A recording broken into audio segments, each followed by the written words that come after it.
Police commissioner Kanpur के पास एक पीड़ित पहुंचा। कहा, साहब दामाद सरताज और कर्नलगंज के हिस्ट्री शीटर मुरसलीन उर्फ भोलू जान से मारने की धमकी दे रहे हैं। एक बार फिर पैसे की डिमांड कर रहे हैं। प्रार्थी महबूब जो इफ्तिखराबाद कानपुर का रहने वाला है। प्रार्थी महबूब ने 3 साल पहले अपनी बेटी की शादी सरताज से मुरसलीन उर्फ भोलू की जिम्मेदारी पे की थी। शादी के बाद दामाद सरताज ने उसकी बेटी को मारना पीटना शुरू कर दिया, जिससे उसकी बेटी गंभीर बीमारियों से ग्रसित हो गई। बेटी की बीमार होने की खबर जब महबूब को पता चली तो महबूब अपनी बेटी को बदहवास हालत में अपने घर ले आया और बेटी का इलाज करवाया।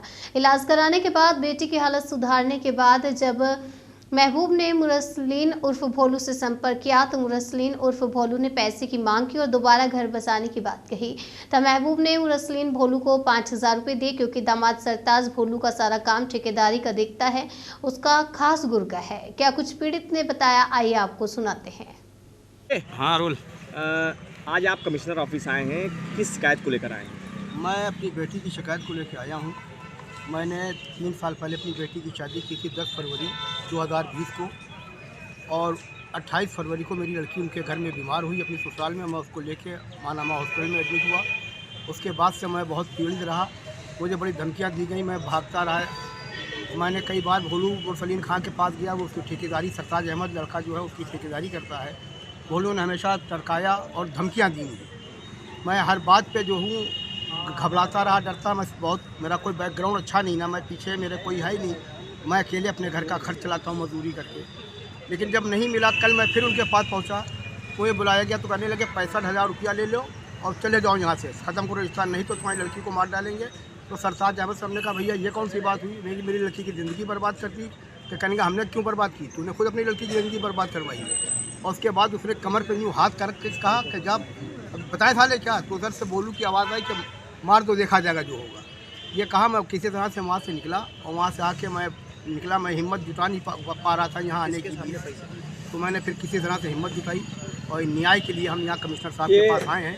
ये जो भोलू हैं, मुरसलीन हैं, ये क्या हैं और ये किस आधार पर जो है धमकी देते हैं, किससे इनके ताल्लुक हैं? ये जो भोलू जो है, ये सरताज लड़का उनके वहाँ काम करता है, उनका यही काम है भोलू का, कि दूसरों को, गरीबों को परेशान करना। जो उनको खिलाता पिलाता है उसका सपोर्ट करते हैं।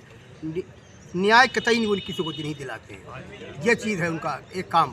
इरफान से भी इनके वो जुड़े हैं क्या? नहीं, अब उनके वो तो आप समाजवादी पार्टी के वो भी हैं, समाजवादी पार्टी के वो भी हैं, उनकी बैठक है इरफान की, वहाँ जाना आना है उनका। वो पार्षद हैं, पूरा सपोर्ट उनका रहता था इरफान का, उनका सपोर्ट उनको रहता था। कुछ पैसे लिए थे क्या उनसे? जो है मुरसलीन भोलू ने 5000 रुपये उन्होंने 12 तारीख को 12/7/2022 को 5000 रुपये उन्होंने मुझसे लिए थे कि मैं तुम्हारा मामला सुलटवा दूंगा। मैंने किसी तरह से 5000 उस दिन ना दे के मैंने उसका इंतज़ाम किया, और पैसा का इंतज़ाम करने के बाद उनको 5000 रुपये मैंने कहने दिए थे जी। किसने दिलवाए थे? नहीं, किसके सामने दिलाए गए थे? नहीं, वहाँ पर जो लोग थे, वहीं पेजबाग के कुछ लोग थे, उन्हीं के सामने दिए गए थे पैसे। इसमें इरफान सोलंकी भी थे? नहीं, वो नहीं थे वहाँ पे। तो वो जो है वो नहीं थे, हम झूठ क्यों बोले भाई किसी की। ठीक है, ठीक।